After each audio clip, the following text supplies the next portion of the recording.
why did you put up a camera in the first place, right? It's really not just to surveil these people to see what they're doing on a day-to-day basis. And so the cameras are for protection, but they're all reactive. We lie proactive. So our main base right now is really schools, colleges, universities, K through 12, both public, private, charter. And then we spread out into the latest customer base are financial institutions, obviously because of Manhattan, and healthcare. I don't know if you know how many shootings have actually taken place in an emergency room or a hospital. One in Dallas not too long ago. So yeah, we're pretty spread throughout every vertical.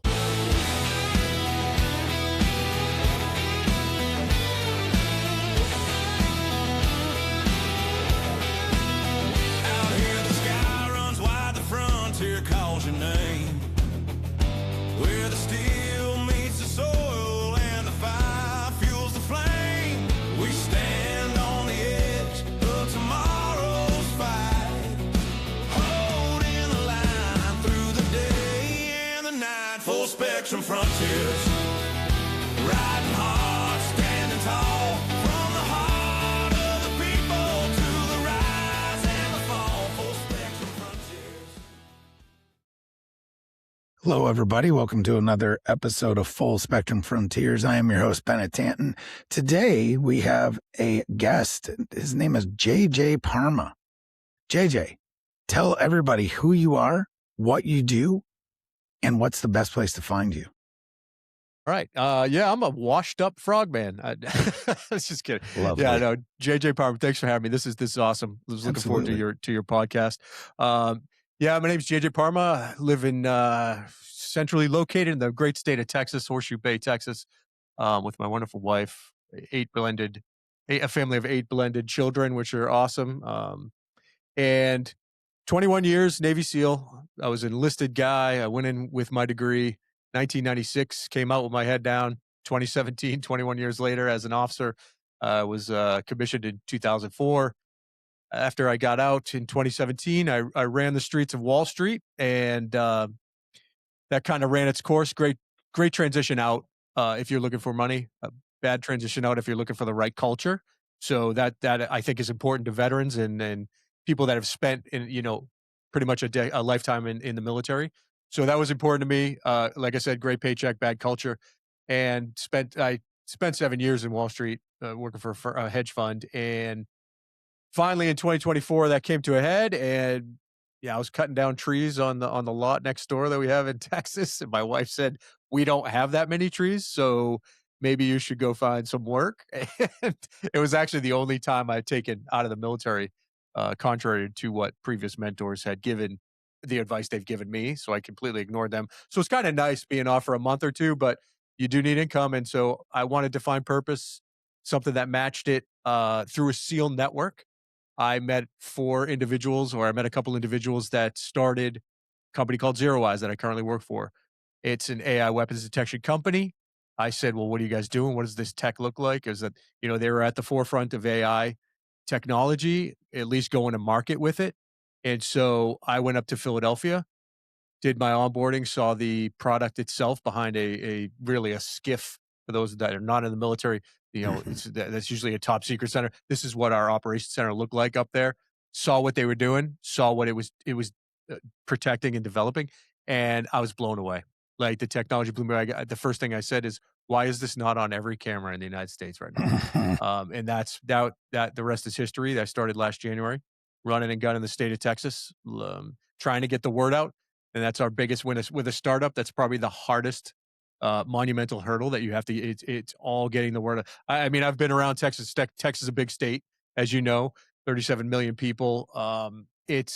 And a lot of ground to cover between the major cities. So it's 4 hours in any direction for me, except for San Antonio. Yeah. Oh yeah. So it's amazing how many, it's just, you think that everybody, it's a perception, right? I'm going down a total rabbit hole here, but you get this perception that everybody is looking at social media 24/7, right? Oh, even if you jump on X, right, for 10 minutes, you get this perspective that you get lost in the world, like, oh, everybody must be seeing this. When the reality is, we know they're not, right? 90% of people don't even say. So I go to town, school to school, muni to muni, and it's amazing. They're like, oh, I didn't even know this existed, right? Well, I sit in Capitol Hill, right? Our elected leaders, sit on Capitol Hill after every mass shooting and say, well, we're going to just let's look at gun control. Okay. Never the answer, right? That's never the immediate. The immediate answer should be, what can we do today? How can we be proactive, not reactive, proactive? What is out there? And instead of saying, okay, let's provide federal funding for ZeroEyes to these schools that have no budgets to begin with. No, they bicker, go on CNN, go on Fox, they fight, do this, that, the other thing, and nothing ever gets done. Typical DC quagmire. sure. But anyway, that's where I'm at today. Running a gun and trying to get those cameras proactive. Yeah. So where can people find ZeroEyes and you? What's the best place? So you can find ZeroEyes at ZeroEyes.com. You can email me at johnparma@ZeroEyes.com, one word. And then we are about to kick off our own podcast, my wife and I, the Fourth Phase podcast, based on the Three Phases of Buds, the play after that. Yeah. So March 20th, we're going to have our first guest. And so that's jjparma.com. Very simple, jjparma.com. And then Instagram, the Fourth Phase podcast. What are you going to talk about on the podcast? What aren't we going to talk about? So I'm going to try to bring I mean, right. It's going to be, we are really looking, I'll tell you what the structure is. And I think it's important. And I don't think there's, you get a lot of SEALs doing some, but not a lot. I guess there's some very notable SEALs. Jocko's got a podcast. Of course. What's his name up in Montana? Cleared Hot podcast. I always forget his name. I never worked with him. He's great guy though. Yeah, great guy. Andy Stumpf. Yeah, Andy. So Stumpf does a podcast. Great, right? They have all and then of course you got John Ryan, who was a team guy for a couple of years. Totally different. So they focus they got into the arena of what's happening out there. I know that Andy, really focuses on special operations a lot. Jocko's got his own, but nobody's talking about connection. So, my wife and I, after, we discussed in our pre-chat, I had a failed marriage, and I've been down that road a couple times, while I was in the military, kind of fumbling and bumbling. And we get back and I know the focus is on the veteran, and the focus is, well, how could we, they tell you repair your family, but they never give you the tools, and you really don't know what to do with it. And they're more focused on your TBIs and your injuries and your shoulder injuries. And instead, why are we not focusing on what are the tools to repair the relationship, right? There's a lot of things you're not going to fix that the VA can't fix, right? Therapy's great if that works for some people. I've been to the Ibogaine treatment. That's amazing. That's another pathway. But then again, if you're not doing the work, right? We talk about discipline all the time. That word discipline, I really believe in it, but people hear it and they don't know how to apply it. And so you can be disciplined in your marriage. In fact, you need to be. And how to work on it. So that's one of the topics. We're going to have a Swim Buddy podcast, my wife and I, where we discuss, all the topics, especially coming from my military perspective of 21 years. She's an emotional, intelligent genius. And so the two of us have come up with a good mode of what are you working on every day, right? Bringing it back to focus, to center. Yeah, there's a lot that we can get involved in the political world. We can get all uptight about political events, but how much of it can any individual, any one of us affect? Nothing. And we spend so much time being angry and upset and, we're a divided country. Instead, I want our podcast to focus weekly on stop. What can you fix today? How can you improve your life today? Don't go on X. Don't get on the thing. How can you improve today? So it's health and welfare. I'm a big carnivore guy, so we talk all about the science of food, performance, getting older. I've hit rock bottom before. We can discuss finances and, all the stuff that actually affects people on a day-to-day basis where they freak out and worry and they distract themselves by getting on the phone and looking at X, right? Instead of improving what they can fix today. So that's the genesis of the whole podcast. I love it. Talk to me about, though, for people that don't know, what is ZeroEyes? So ZeroEyes is AI weapons detection. So our technology goes on already existing camera infrastructure. So as long as you have a minimum requirement camera, which in our case is a 720p minimum resolution, and it's an IP camera. So you're looking at cameras that were installed probably within the last decade. Most of those cameras fit that. We're camera and model agnostic for the most part. So if you have existing cameras that are all, let's face it, they're reactive. ZeroEyes is a layer that goes on top of those cameras, just rips a stream from those cameras, and we're able to detect brandished weapons. Okay, those are both bladed now and actual gun detections. And so once that detection gets picked up, and really what breaks us out from anybody else in the AI analytics space is the fact that we have our own operation center. So that detection image gets picked up on a client's camera. It will go to our ZOC. We have two of them, one in Hawaii, one in Philadelphia, both for redundancy and the crossover of time. So once that detection is picked up, it will go to the ZOC. The ZOC will be the human in the loop, which I think is critical in this AI world, that decides whether that is a real threat that needs to be dispatched or it's a false positive, and therefore the client will never see it, never be bogged down with false positive. If in the case that it's an actual threat, we will pick up the phone and call 911, and we will call the client. We will become the eyes and ears, almost like a military operation. It's awesome, man. So where is it being used right now? Like, I mean, could be anywhere, right? But who are your biggest clients at this point? So right now, I would say that the SLED market, the school systems, right, K through 12, were only because, well, they're the obvious original target, right? Where can you get them? Kill the most children at the most time. That's obviously a school system. Yeah. And that spills over to colleges and universities. Obvious next step. But then after COVID and during COVID, it was when the company actually made a transition. Said, "Hey, this isn't." And New York City at the Manhattan, the Blackstone building, that's the perfect example of why we need to expand into the commercial space. It made complete sense. And then commercial real estate. So basically anywhere there's a camera, first of all, you ask yourself the question, why did you put up a camera in the first place? Right? It's really not just to surveil these people to see what they're doing on a day-to-day basis. And so the cameras are for protection, but they're all reactive. And so we lie proactive. So our main base right now is really schools, colleges, universities, K through 12, both public, private, charter, doesn't really matter. And then we spread out into the latest customer base are financial institutions, obviously because of Manhattan, and healthcare. I don't know if you know how many shootings have actually taken place in an emergency room or a hospital. One in Dallas tons. not too long ago. So yeah, we're pretty spread throughout every vertical. Awesome.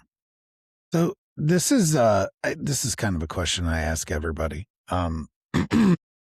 Because in theory, this is a national security podcast. It's and national security is a very broad topic that so many people like to pigeonhole as it's just military or it's just, it's something like that. But when people hear national security, they often imagine intelligence agencies and military operations.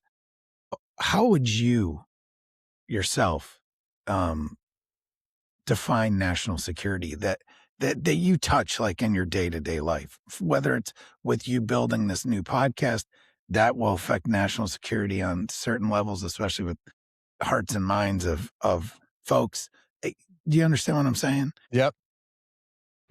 So national security, at least from our input, so we do have a drone program, and this is kind of critical. So border security, especially in Texas, towns like Laredo and McAllen, all those towns, we have the technology on drones, and border towns is the perfect use for this type of product. And so we'll be able to detect guns coming over the border. Because this has an overlay in national security like you would not believe. We have our own government, really wholly owned subsidiary called ZEGS, the ZeroEyes Government Solutions. So we work with the Air Force on robotic dogs, putting that technology on that type of stuff.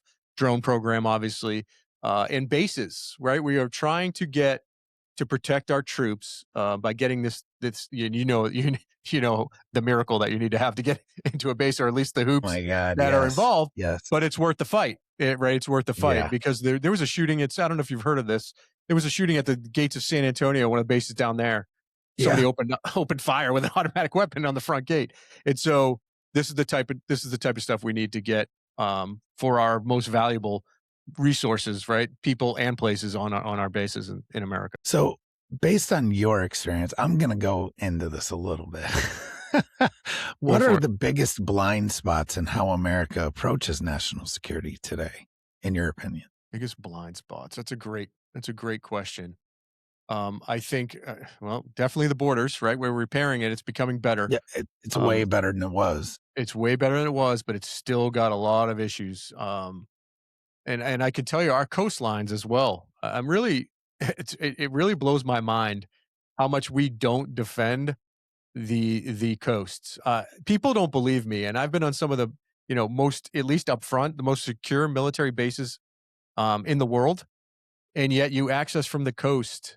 I'm not going to sit here and give people an idea of where it is, where these I know vulnerabilities. one. I know one of where you're talking about, though. Yeah, but you can imagine where I'm talking. It doesn't take Yeah. much. Anything that touches the wall, it's unbelievable the things I've done to get on base. I've tested it myself, even when I was active duty, just to see what the Mhm. reaction time was, and it's pretty. It blows my mind, and I've brought it up when I was active duty at some of these commands. It was one of my primary, for whatever reason, it just gave the hair on the back of my neck stood up every time, and I would bring it up but it was never, never a priority. It just didn't seem to be a thing. It's one of those things that's complacency in our military had taken over for decades, and it's just, if nothing ever it's like the line of work I'm in now.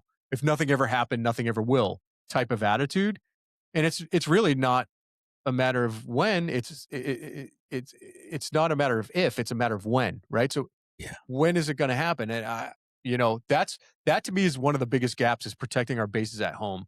um I do think another uh one of our other gaps has always been getting involved too long in conflicts without a strategy. Uh, I watched it happen. You name a name, name a conflict in the last 20 years that I haven't been in, and it's that that spreads us thin. It causes a lot of issues, both spreading the force thin, and I can speak directly from the SEAL teams. I can tell you what happened there. Once we became quote unquote door kickers after 9/11, Yeah. that became kind of a standard mission, which the SEAL teams were never. We weren't really created for that purpose. We were created to handle that type of mission environment, but we were never created to handle it sustained, right? In any Sustained. Yeah. sustained combat. And so when the forces went thin, capabilities dried up, people died.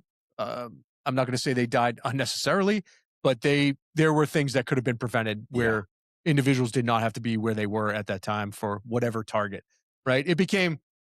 We opened up the target book. We opened our own target book. And therefore we had less assets to use in really clandestine, important, strategic missions that could have been happening at the same time. But instead, on two fronts, we were in wars that were just so prolonged and such a waste of money, and a way, a cost, the human cost that happened on both fronts. And so, yeah, so I think our gaps are there. Our gaps, that is one of our gaps. We get distracted by the shiny object, and we go all in. Meanwhile, we leave our borders and go fight and build bases everywhere else, where I just don't think the return on investment is very good there. Yeah. No. Agreed. Absolutely agreed. What is something that you've learned since you got out, like and even in your current work, that would surprise the average American? Actually, how many gun, how much gun violence is actually out there? Yeah. It's amazing to me, and I say that only because I've now see statistics, actual statistics, of gun. Here's an example. ZeroEyes alone. So because of the exposure as the company has grown, which means we're now platformed on more cameras. So our camera exposure is growing, right? When we were 2023, before I came on the company, there were roughly 523 true positive detections that ZeroEyes had made. That means real thing, real weapon, dispatch, alerts. And that, I'm not sure what the actual camera count that ZeroEyes was up and running on, but that to me seemed like quite a bit, right? You didn't hear 523 news reports of a gun being exposed, on some facility, usually a school. And so that's interesting. And as they grew, 2024, there were over 1,500. Now, this is the cameras, right? Growing and growing, and now being able to watch more territory. And so, in last year in 2025, there were over 2,500 true positives. That to me is scary, right? That's 2,500 plus detections that nobody would have known about had they had not had the technology on their cameras. They would have went unknown. And so you can imagine, the damage that causes. So that's one thing. And the other thing is, just to go back to the previous topic we were talking about. The other thing is, my perspective has changed on. I guess you can tell by the way I kind of lash out, because I was in both conflict, sustained combat for many years. It really started in 2011 when I did my last deployment. My son was born. He was my first boy, and only boy outside of the blended family. That kind of had an impact on me, where I looked at my deployment, and I was a platoon commander for a SEAL squadron. And so I kind of looked at my deployment completely differently, as kids usually do change, especially when you're in that type of environment for a lifetime. Um, but it changed my perspective on, as I watched the drawdown happen. And if you remember, that was when Obama could not get a SOFA, a status of forces agreement, to keep military troops in Iraq. That I went down to the wire, where I was watching the negotiations on a daily basis. Department of State, the administration, DOD. DOD wanted to dig their heels in. My point behind all this is, they were going to do anything and everything to stay our leadership without a strategy. I kept asking, what's the strategy? Where, as they were drawing down, and then, special forces, we got left in a tiny circle, unprotected. Out, I was in Basra, Iraq at the time, and I watched everything collapse around me. They literally left, and I was in a one of those temporary housing units with 7 other guys and girls, and our military base had basically withdrawn, as they could not. They had a drawdown that they had to come, they had to complete. And so, just watching I call it fraud, waste, and abuse, and I'm not lashing out against them, but it was fraud, waste, and abuse. They left everything behind. The money we spent, all for what? Well, Yeah. nobody can And, really. and frankly, we're still spending. Right, still spending. And what was the net gain? That's the question you need to ask any one of those decision makers. And I'd have no problem going back to ask my old bosses, hey, what was the net gain? They don't really. You're not going to get a good answer. No, if you get an answer at all.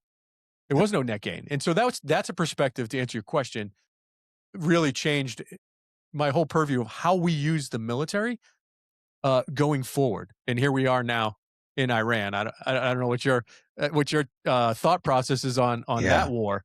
I'd love to hear your take on it. I mean, of course, I love the idea of the powers that be not being in power there. But it's a tough situation, and we're using so much force and so much money and so many resources that it's like, I don't know, again, if we're thinking about, since I was a finance guy when I got out of the military the first time as well, for about 6 months. The ROI is not there. I mean, it is, but it's not, you know what I mean? It is possibly in humanitarian type things, but again, it's a lot of money. A lot of money, right? A lot of money. I know from, so one of the jobs I had after I got out of active duty was I worked for security forces for the Air Force, in anti-terrorism work. And I was stationed on a base. Well, I say stationed, but I was working on a base where we had F-22s, and I used to talk to the guys at Northcom all the time. About $85,000 an hour to fly one of those things. So you can imagine what an F-35 or any of them, just carrier operations in general, just insane. And so we have 3 carriers there now. Just carriers. That doesn't even count all the, destroyers and or supply ships and or, Air Force assets now. It's wild, man. And so with that being said, again, they're really bad people, but why? Like, what? It's hard to justify. I mean, I get it, but I also don't get it. Right. Yeah, So, that's a good way to put it. Yeah, this is one of those ones where you get it, but we always have kind of gotten it, right? The yeah. Oh, Ayatollah, yeah, for the sure. Ayatollah's in power, Ayatollah bad, Ayatollah must go, but now you've got his son in power. And so Well, allegedly immediately, he's dead too now. So oh yeah, well there'll be a third. as It'll of be the yesterday, grandson. right? Yeah. So So yeah, it's interesting. I think you're right. I don't know that again, it's amazing to me. You'd think the war plan was sitting there on the shelf, and I'm sure it was. They dusted yeah, off. They change it at which the last minute, right? yeah. Update it at the last minute and really not thought through from beginning to end. And it's hard. It's hard in conflict to think of things. You've got courses of action, Well, ABC. what do we always say? A great plan. Yeah, you know, dive your it only plan your it dive, only dive your plan, and it survive goes to never shit. survives first contact. Yeah, So yeah, that's how correct. many times did that happen? Holy crap! Every time, basically. But it's one thing I wonder, because we brought it kind of headed down this road, but like, talking about what we're talking about, what do people outside national security world get wrong about how decisions are made? I don't I don't think that and I hate to, I'm hesitant to say this, but I really believe that the civilian input gets dumbed down at the final hour. And I know there's a lot of good civilian input. I know there's a lot Of of bad course. civilian input, but I Yeah. really think that when it comes time to push the throttle, that the military decision makers, um, the Joint Chiefs and such, and the heads of the component commands, they want to go full forward with some kind of plan, and it's always some kind of kinetic action. And I just don't think we do a very good job. I don't think we ever have as a country, putting that out. Look at the debate about the War Powers Act. All right, you're getting it in front of Congress, shot down, and so we're still carrying on with an executive order on how they do it. It's Yeah. that, and that plays right to my point where it's all military, all gung ho. Department of War now, no longer DoD.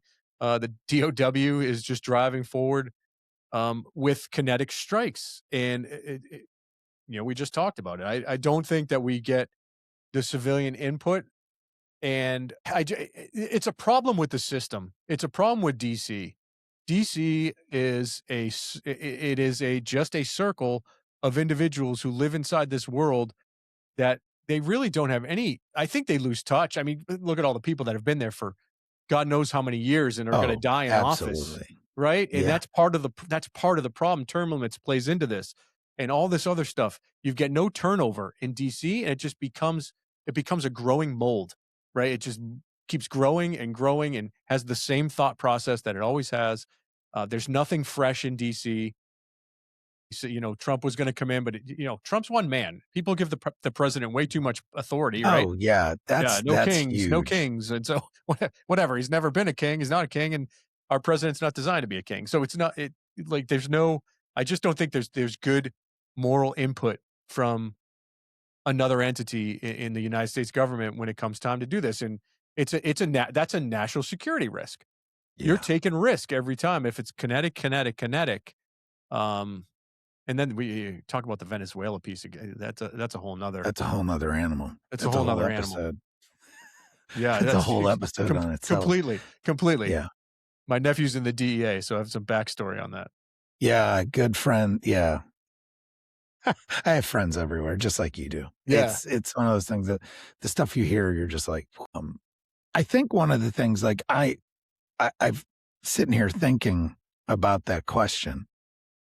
One of the things I think they get wrong is that they think that decisions, that ultimately the person making the decision in our government, i.e. the president, that when he says it, it's executed on. And I don't think that's true. It might be executed on, but the machine of government is so slow that it can just so much stuff falls through the cracks. So, especially with the bureaucracy that we have, it's just so crazy. So it's like, I also look at some of the decisions that are made, especially with laws and things like that. Who's going to enforce them? And I don't think enough. That's something I think people get wrong about decisions that are made, is like, you can make this law, but if there's nobody or no mechanism to enforce it, then you end up with the Trail of Tears. I mean, that's one of those things that people don't realize, things like that, just as an example, that the Supreme Court, the Cherokee Nation won that case in the Supreme Court, and Andrew Jackson basically looked at him and said, I want to see you enforce it. Yeah. Yeah. And that happens a lot. That type of stuff happens a lot. Yeah. It happened. Yeah. I mean, it's happening right now, frankly, and with a couple different agencies. How do you think it's happening in the military? How do you think that happens in the military? Do you have an example from today? Oh, well, not really in the military necessarily. That's a little different, because that is an orders-based entity. But at the other side of that too, I mean, there's plenty of times when I've seen, whether it's somebody made the call to not, we had an incident that I was a part of that had to do with a medevac incident, and it took a dust off. Not that it's not their fault. It's not the troops' fault, right? But it took forever for the medevac to get there because there was a push and pull between commands, right? Yeah. So that's where I think you see that type of stuff in the military. But in bureaucracy, man, there's all kinds of measuring contests every single day about decisions that are being made about businesses and people's jobs and all that stuff. It happens every day. I mean, I deal with it. So it's wild. So. Yeah, it's crazy. It's great. And AI, now we talk about national security. AI is far and away the biggest topic that I think is not getting the attention, or at least if it is, it's not being publicized very well on how as a country we're going to put this to use. Yeah. Right? It's all done behind closed doors. Military's got they've been running and gunning with their programs.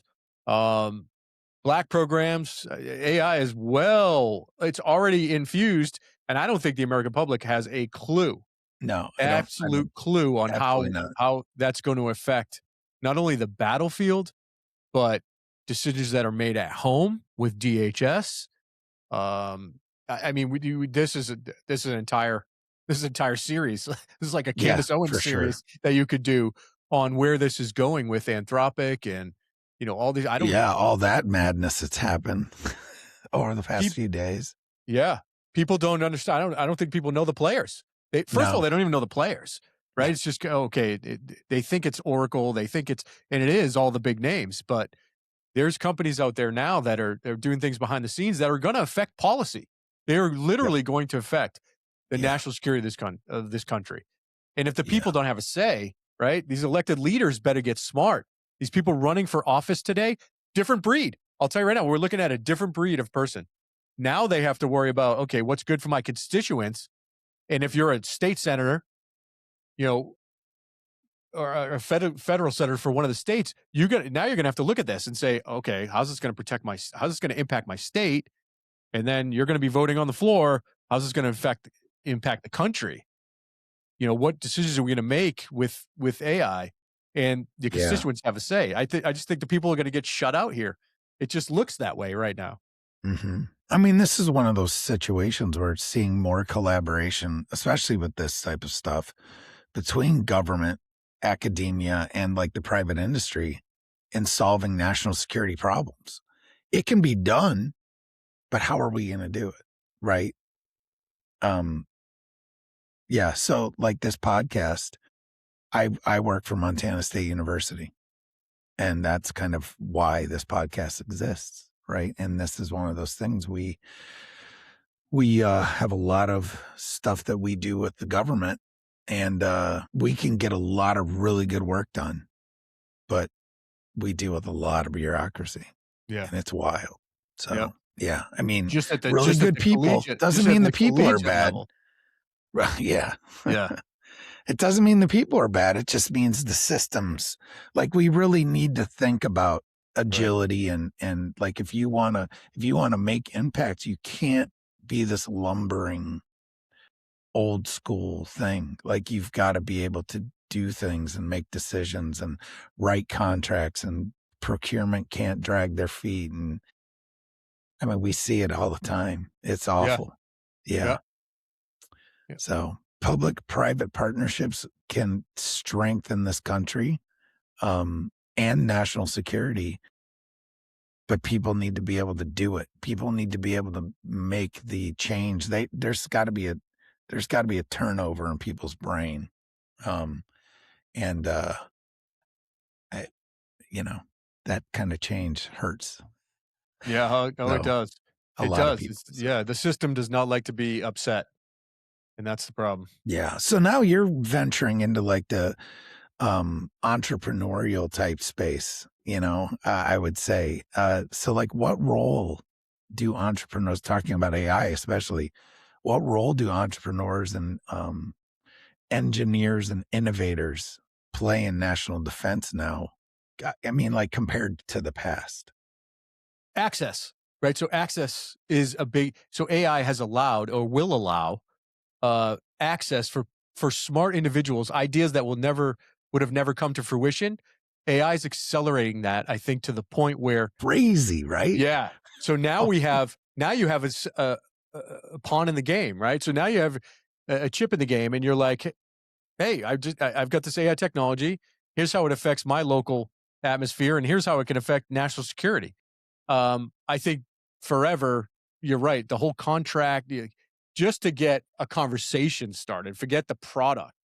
By the time you got to the point of contact you need, or by the time they even looked at your contract, the product is already extinct, right? AI is keeping, I think AI sometimes it's obsolete, right? Right. Obsolete, extinct. And so I think AI now keeps you in the game. First of all, it handles a lot of tasks that you needed a bunch of personnel that you couldn't afford to pay up front. Again, but this is a double-edged, mind you, this is a double-edged sword, right? Because there's the job loss that's going to happen. But as far as exposure to DoD, I think it opens up a whole new realm, right? We maybe triples, maybe quadruples the ideas that they get. Again, it's going to put more strain on Department of Defense or some of the agencies if they want to employ this.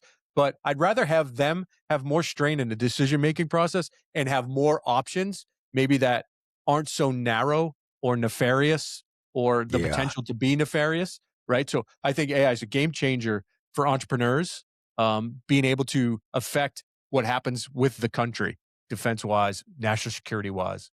Yeah, it actually gives entrepreneurs this semblance of freedom that they've never had as well, which is just wild. So yeah, you can feel it.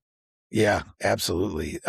So what are the next big goals or milestones for the work you guys are doing? To get every K through 12 in America, to get federal, I say that, but to get, really the big hurdle is to get federal government to provide grant money for this. Because the bane of our existence, and if you're pitching to, let's just say, the poorest entities in the United States are the schools. They absolutely have 0.0 budget to lean towards this stuff. Let alone worrying about pencils and paper, right? But if we want to protect these kids, we've got to get if I was to answer your question directly, the next big hurdle and the near sight target is to get the federal government to be like, oh, this is a great technology, or this space exists. Let's have some free market competition, because we'll win anyway. ZeroEyes will blow anybody out of the water. But to provide federal grant funding for every school to dip into. Every school should have a pot of money for this to get their, and then we can stop. Then at least we've put a layered protective system into the school systems until the next best thing comes out. But it's available today, right? But yeah, right Somebody now walks in with it's verified force multiplier. So I mean, so that's the big vision for the company, and then you will grow from there. Commercial entities, obviously super valuable. I think, and this is kind of an offshoot, but we talked about AI and we talked about job loss. There are going to be, so there's two camps in the AI world. I've talked about this on previous podcasts. Those that think it's going to be the greatest thing since sliced bread. We're going to get UBI, universal basic income, and the world's just going to be a better place because of AI. Well, you and I both know that that's not ever going to be a real story in the United States. And so the other side of that, and there's not many people in between, but the other side of that is the doomsday folks. And these are people in the industry that I've seen interviews with, really smart individuals on where AI is going, how it affects business. And so it's the doomsday prophecy up front where Straight massive job loss, looting in the streets, that type of stuff. So I say that. And so all these commercial prospects, all these commercial properties, anybody that wants to protect what they've built on a facility or a campus or, multifamily rental units, this is going to be critical because people are going to get disgruntled. And I don't think with the mental health crisis we have as it is, post-COVID, thanks COVID. And so with that crisis the way it is, combine that with another, dramatic event where there is major job loss or economic strain, people are going to get disgruntled. And I think layers of security like this for the honest American, who's just trying to get by and do their thing and protect what they've built, this is going to be a critical layer. Yeah. So to wrap it up, after everything that you've seen and worked on, what keeps you motivated moving forward? So the future what keeps me motivated is the future that my kids have. I look at them, and so they're all teenagers now. Every one of them is either a teenager or in their young 20s. And what keeps me motivated is trying to make them a future that's always the goal. That's better than ours, right? It's got to be better. You got to be a little bit better. I'm nervous because I don't see it going that way right now. There's definitely a different generation.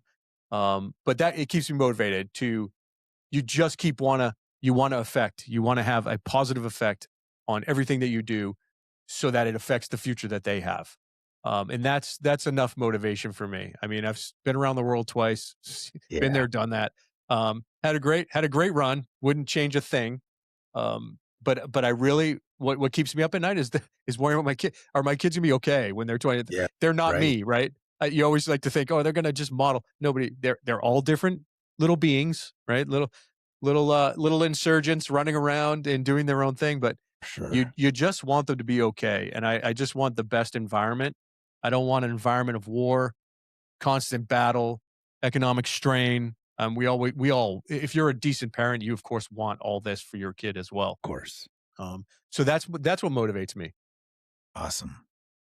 Well, tell everybody where they can find you again. Yeah. So jjparma.com. That'll lead you to our upcoming podcast, the Fourth Phase podcast, public speaking. I do public speaking. I'm available for that. And then ZeroEyes.com. If you're interested in the technology, email me at johnparma@ZeroEyes.com. Probably find me through the website as well.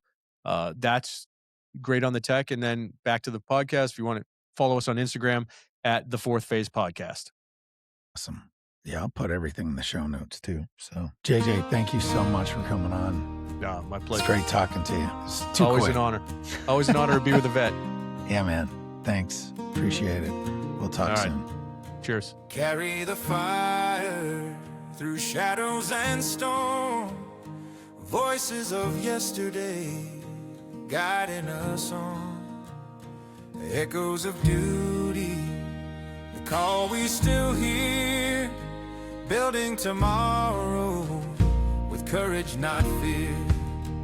Stand your ground, keep the watch through the night. Guarding tomorrow where freedom's a light. Through every trial, the truth will endure. Full spectrum frontiers, steady and sure.